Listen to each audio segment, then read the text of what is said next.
ब्रैजि नं रौता समस्तिनि मान गोनां अलेन्द्र कुमार मुसाहारि बिथाङा दिनैनि बे बर' गजा दख्रानि सिङाव थानाय बोरि गामिनि दिनै बाथौ खेराइसालि गोदान खुन्था गायसनफुंनायाव बिथाङा बाहागो लाफैदों।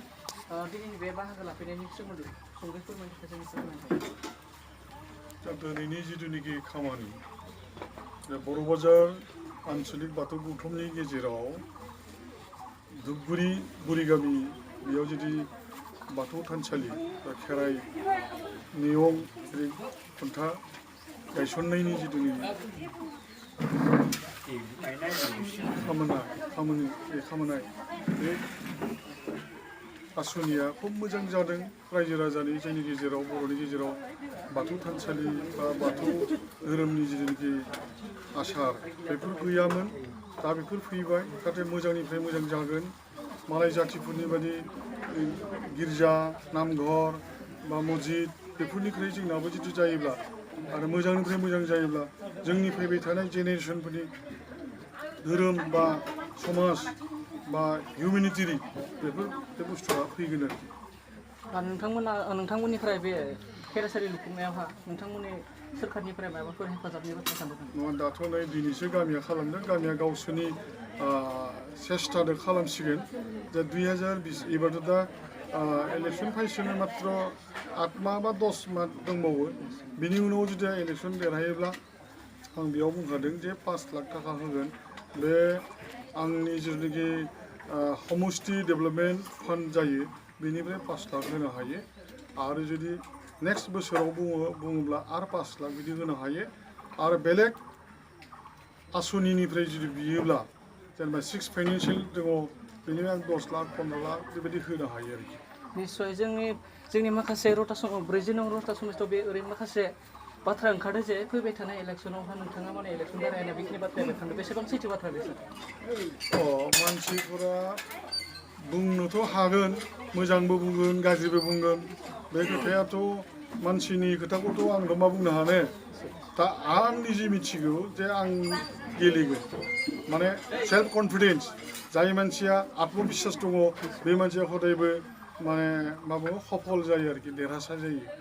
दा आं मिथिगौ 2020आव आं इलेक्सन गेलेगोन। बे रायजो राजाया जुदि आंखौ अनोब्ला बे देरहागोन आरोखि। निस्सय नोंथांमोनखौ जों नुना मोनदों जे नोंथांखौ खेबथाम देरहाबाय। दा फैबाय थानायाव खनब्रै जागोन। बे बाराव देरहानायनि आसा दंना गैया? एखे 100% 100। आरो बेनि उनावबो आरो गेलेबावगोन आं 25 बोसोर सिभिल जुब्रि खालामनानैसो आं लासै सोरबा जेनेरेसननो होनांगोन। खारन जोंनि बे समष्टियाव जे बे एमएलएआबो दलगावआव गोग्लैयो आरो माखासेना आरो माजबाटआव गोग्लैयो आरो ओरै माखासेना माबायाव गोग्लैयो बरसलाव। दा बेफोरनि माबाफोरखौ खामानिफोरखौ जोंनि बर' मानसिनि गामिफोरखौ बे एमएलएफोरा नायाखै। दा माजबाटनि एमएलएआ जिखिनि खालामदों दलगाव बा बरसला होआखै, खामानिफोरखौ होआखै। खिन्थु आं बेखौ जिर'निफ्राय जिखिनि दिनै लाबोबाय, दिनै नोंथांमोना नुनो हागोन बे लामाया सिसि ब्लक जादों। बेयाव एमइ स्कुल जागासिनो दं। बे एलपि स्कुल आं बनायना होबाय। दा बुंबाथ' आरो बहुत बुंनाय बायदि जायो। खिन्थु जोंहा जिखिनि जिर'निफ्राय लाबोबाय, जिखिनि अबस्था मोनबाय आरो बिनिफ्राय होबावनो गोनां बहुत दङ। खामानि बनायनांगौ बहुत दंबावो आरोखि। निस्सय नोंथांमोना आरोबाव बर' समाजनिफ्राय गासैबो समाजनि थाखाय मा माने डेभेलपमेन्टनि थाखाय ओरैनो हाबाफारि लानाय जादों? डेभेलपमेन्टआ मोनसे खोथाखौ बुंनांगोन जे जोंनिया दा सोरबा बुङो बिपिएफ बा हाग्रामा महिलारिया बड'लेण्ड सेपारेटिस्ट नाङानो होनना बुंदों। बे खोथायाथ' बिदि नङा। बे जोंनि बर' मानसिफोरा बे पावार पलिटिक्सनि खोथाखौ मिथिनांगौ। पावार पलिटिक्सआव ओरैबायदि जायो, जेनेबा जों बे 40टा समष्टि दङ बिटिसिआव। बेयाव जेनेबा जों देरहानांगौ जायोब्ला बिटिसि इलेक्सनाव अकल बर'नि भुट मोननानै देरहाया। होमबा अबर' मानसिनिफ्राय भुटखौ नांगौब्ला, होमबा बिसोरनिफ्राय जुदि भुट नांगौब्ला जों सेपारेटिस्ट होनना बुंबाय थायोब्ला बिसोर जोंनो भुट होआ। होमबा बिसोरखौ जों नैखौ बुंनांगौ जे बड'लेण्ड सेपारेटिस्टआ जागोन, दिनै दा जाथ'वा, गोबाव दङ। बेखौ बुंनांगौ। मानो बुंनांगौ?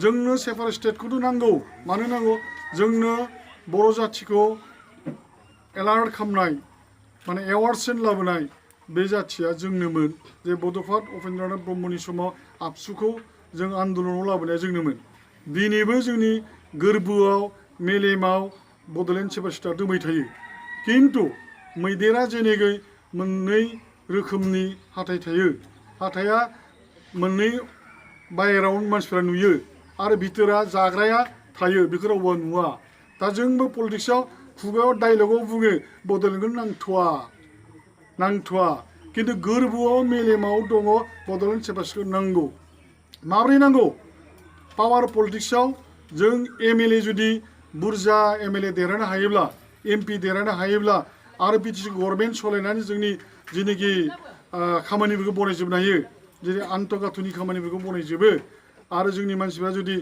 मोजां आइएएस आइपिएस डक्टर इन्जिनियार बयबो न'खरफ्रा माने रांनि बेलायाव जुदि मोजां जायोबा उन्नति जायोब्ला माने बे सेपारेट स्टेटआ ओरै जाखागोन दिनै अरुणाचल नागालेण्डआव सेपारेट स्टेट दङ खिन्थु बिसोरनाव मेडिकेल कलेज गैया जोंनिया बड'लेण्डआव बिटिसिआव मेडिकेल कलेज जाबाय सेपारेट स्टेटआवथ' मेडिकेल कलेज जाबाय आरो जोंनाव एयारपर्ट दङ रुपसि एयारपर्ट खिन्थु अरुणाचल बा नागालेण्डआ सेपारेट स्टेटबाबो बिसोरनाव एयारपर्ट गैया आरो जोंनियाव सिआइटि दङ खिन्थु नर्थ इस्टआवनो सिआइटि गैया होमबा दिनै सेपारेट स्टेट माने नांगौब्ला रायजो जायोब्ला बेखिनि बुस्थुआ जाजोबोब्ला उनाव ओरैनो जाखायो आरोखि जोंनि गथ'फोरा जुदि डक्टर इन्जिनियार आइएएस आइपिएस जायोब्ला बिराद मोजां जायो दा मोनब्रै डिस्ट्रिक्ट दङ क'क्राझार चिरां बाक्सा उदालगुरि बेखौ सलायनो जिथु बिटिसिआव प्रिन्सिपाल सेक्रेटारि नांगौ बे बर' मानसि गैया बे बिरेन फुकुन